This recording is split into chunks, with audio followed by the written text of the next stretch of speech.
कर्मचारी आणि कार्यकर्त्यांवर एफआयआर नोंदवल्या जातात त्याचा निषेध करण्यासाठी आणि याविषयी प्रशासनानं प्रामाणिक भूमिका घ्यावी याची त्यांना जाणीव करून देण्यासाठी आज आपण सगळेजण कोल्हापूर जिल्हाधिकारी कार्यालयावर मोर्चाने जमलेलो आहोत।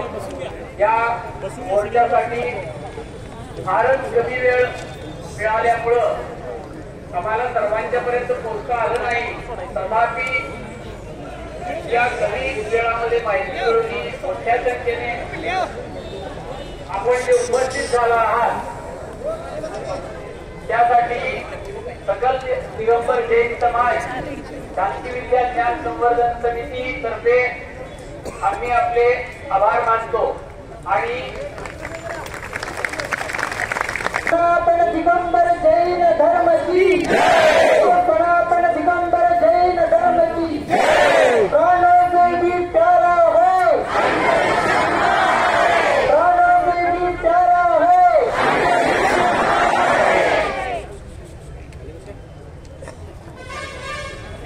परम पूज्य शरीफ साहेबजी महाराज, परम पूज्य भागवत साहेबजी महाराज यांच्या चरणी नमस्कार करतो।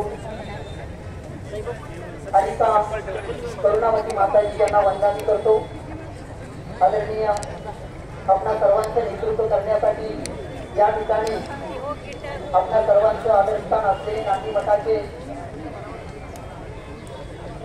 चिंतन भट्टाचार्य महास्वामी यांना पण नमन करतो। आणि एक 10 मिनिटांमध्ये मी स्वतः शिरपूरमध्ये सगळं काय परिस्थिती आहे वस्तुस्थिती आहे याविषयी एक 10 मिनिटं तुमचा वेळ घेतो। तर अंतरिक्ष पासनात अतिशय क्षेत्र शिरपूर जैन याचा विवाद जवळजवळ 150 वर्षापूर्वीचा हा विवाद आहे आणि विवाद जो आहे सुप्रीम कोर्टामध्ये सध्या प्रलंबित आहे आणि जो विवाद आहे तो आपल्या सर्वांचा गैरसमज असा आहे की मंदिराचा विवाद आहे। शिरपूर अंतरिक्ष पासनात मंदिराचा बिलकुल विवाद नाही आहे।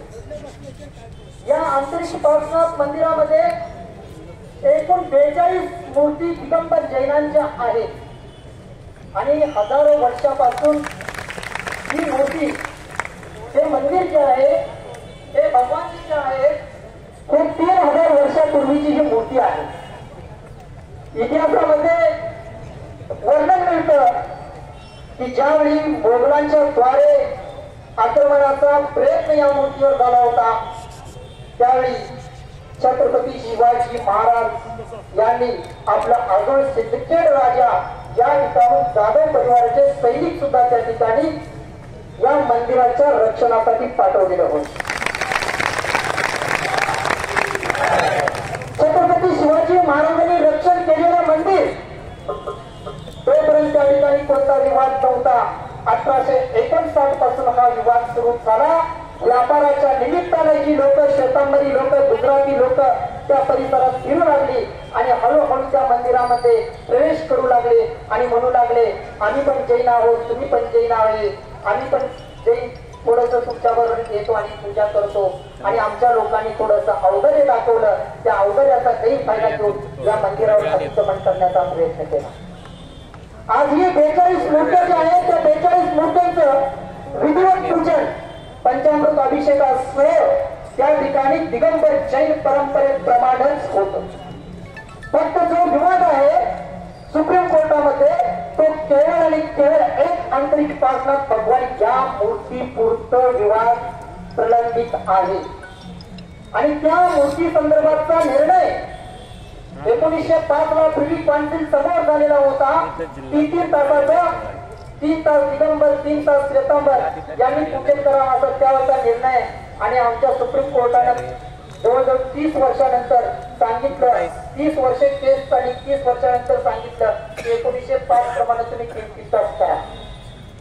एवढं सांगायला 1905 चा निर्णय सांगायला कोर्टामध्ये 30 वर्ष आणि एक मूर्ती संदर्भात हा जो काय निर्णय आहे तो केवळ एका मूर्ती संदर्भाचा असताना आज हे गुजराती श्वेतांबर लोक आमच्या या बाकीच्या मूर्त्यावर पण हळूहळू अतिक्रमण सुरू केलेलं आहे।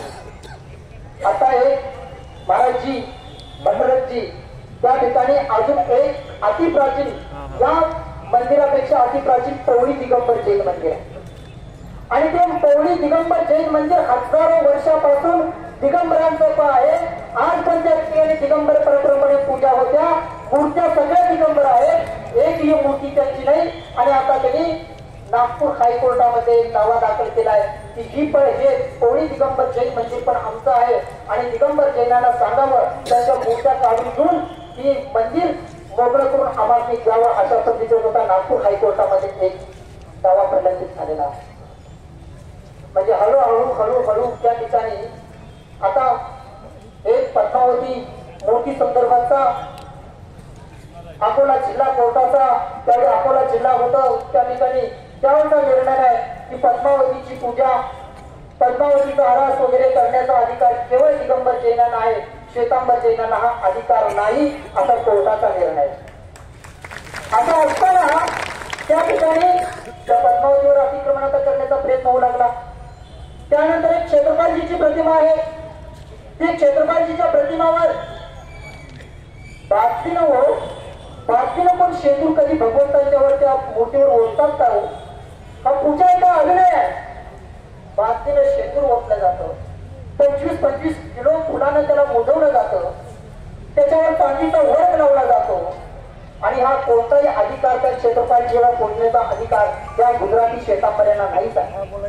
कारण यापूर्वी ते कोर्टात गेलेलं आहे. वाशिम कोर्ट जिल्हा कोर्टामध्ये हा एक दावा प्रलंबित आहे. त्यांनी दावा दाखल केलेला आहे वाशिम मध्ये कोर्टामध्ये की क्षेत्रपाल पूजनेचा अधिकार आम्हाला मिळावा. मी काय म्हणतो, जर तुम्हाला पूजनाचा अधिकार होता तर तुम्ही कोर्टामध्ये पुन्हा पूजनचा अधिकार मागायला गेलाच का? जी वस्तू तुमची आहे तर ती वस्तू माझी आहे तिथं तुम्ही कोर्टात दाखल करता, सिद्ध करणार आहे का? त्या पद्धतीनं आता क्षेत्रपालीची एक मोठी पाठ्यपुस्तक दिली आहे. अशा पद्धतीनं हळूहळू त्यांचा आता एकदा काय करतात की आमच्या बाकीच्या 42 मूर्ती आहेत त्यांना प्रेशर वगैरे लावण्याचा सुद्धा प्रयत्न करतात. आणि आता मी तुम्हाला सांगतो, सगळ्यांचा गैरसमज जो आहे की 3-3 तास कोर्टाने दिला असताना तुम्ही भांडताय का? आम्ही भांडतोय, तुम्हाला असं पण सांगतो, अंतरिक्ष प्रश्नात भगवान या एका वेदी संदर्भात या 2 वर्षामध्ये एकदाही भांडण झालेलं नाही. अंतरिक्ष प्रश्नात भगवान या मूर्ती 3-3 तास पूजनाच्या काळामध्ये, त्यांच्या पूजनच्या काळामध्ये आमचा डिस्टर्ब नाही, आमच्या पूजनच्या काळामध्ये त्यांचा डिस्टर्ब नाही. जे आता भांडण चाललेलं आहे ते जे त्यांचं नाही अशा बाकीच्या मूर्तीवर अतिक्रमण करण्याचा प्रयत्न करतात. आणि अतिक्रमण करायला गेलो की भाडोत्री खुंड पंजाब मधनं सरदार लोक 70 सरदार लोक त्या ठिकाणी शस्त्र सहित आणून ठेवलेले आहेत, बंदुका सकट त्यांच्याकडे आहे. आणि आम्ही निशस्त्र त्या ठिकाणी जातो आणि आम्ही जर हे पूजन करत असताना त्यांना अडवायला गेलो की आम्हा लोकांना मारण होते. मला आतापर्यंत मी स्वतः 5 वेळा त्या ठिकाणी माझ्यावर हल्ले झालेले आहेत. माझ्यावर आतापर्यंत किती पोलीस केसेस आहेत मला माहिती नाही, जवळजवळ 22-23 पोलीस केसेस सुद्धा जवळजवळ असतील असं वाटतं. आणि परीक्षण पर्वामध्ये, दशलक्षण पर्वामध्ये मला 3 दिवस शिरपूर गावात तडीपार करण्यात आलं, पोलिसांनी तडीपार. 12 ऑगस्टला 5 लोक दारू पिऊन मंदिराच्या गर्भगृहामध्ये वेदीवर चढून आम्हाला उसाच्या फुडक्यानं मारहाण केली. वेदीवर, भगवंतांच्या वेदीवर ना, तुम्ही टीव्हीवर वगैरे बघितला असा त्याची क्लिप सगळी आलेली होती. वेदीवर चढलेली लोक दिसतात. तिथनं मी 8 वाजता पोलीस स्टेशनला जाऊन बसलो. रात्री 3 वाजेपर्यंत पोलिसांनी माझी FIR घेतली नाही. आणि माझी FIR घेण्यापूर्वी त्या शेतामध्ये गुजराती लोकांना बोलवून माझ्यावर FIR नोंदवायला लावले. हा सगळा अशा पद्धतीचा अन्याय, अत्याचार प्रशासनाकडून सुरू आहे. आतापर्यंत तुम्ही म्हणाल वाशिमचा प्रश्न, वाशिम जिल्ह्यातला प्रश्न, शिरपूरचा प्रश्न, कोल्हापुरातला मोर्चा. कोल्हापुरात मोर्चा एवढ्यासाठी काढलं, वाशिम कलेक्टर ऑफिसवर मी 30-30 हजार लोकांचे आतापर्यंत 2 वेळा मोर्चे घेऊन गेलेलो आहे. त्याचबरोबर 2 दिवसाचं 1 दिवस निर्जल उपोषण, आमरण उपोषणला बसलो होतो. आश्वासन देऊन मला 2 दिवसानंतर उपोषण असणं तहसीलदारांनी उठवलं. पुन्हा एक दिवस लाक्षणिक उपोषण केलं. अशा पद्धतीनं वाशिम कलेक्टर ऑफिसवर आम्ही अनेक वेळा दाद मागण्याचा प्रयत्न केला. तिथं आमची दाद घेण्यात आली नाही. म्हणून आता आम्ही निर्णय घेतलेला आहे की हा सगळा विषय महाराष्ट्रातल्या सगळ्या आमच्या मूळ निवासी दिगंबर जैन समाजाला समजला पाहिजे. यासाठी महाराष्ट्रातल्या प्रत्येक जिल्हाधिकारी कार्यालयावर हे मोर्चे निघणार आहे. यापूर्वी वाशिम जिल्हाधिकारी कार्यालयावर मोर्चा काढला. छत्रपती संभाजीनगर जिल्हाधिकारी कार्यालयावर आपला मोर्चा झाला. आज कोल्हापूरला होत आहे. उद्या सांगली जिल्हाधिकारी कार्यालयावर मोर्चा आहे. मी आजचे जे आले त्या पुन्हा सगळ्यांना विनंती करतो, हे 2 दिवस स्वतःच्या धर्माच्या रक्षणासाठी आणि आंतरिक प्रार्थना भगवंताच्या रक्षणासाठी आम्हाला वेळ देता येतो का नाही? उद्या आपण सगळीजण जेवढ्याच मोठ्या संख्येने किंवा ह्याच्यापेक्षा मोठ्या संख्येनं आपल्या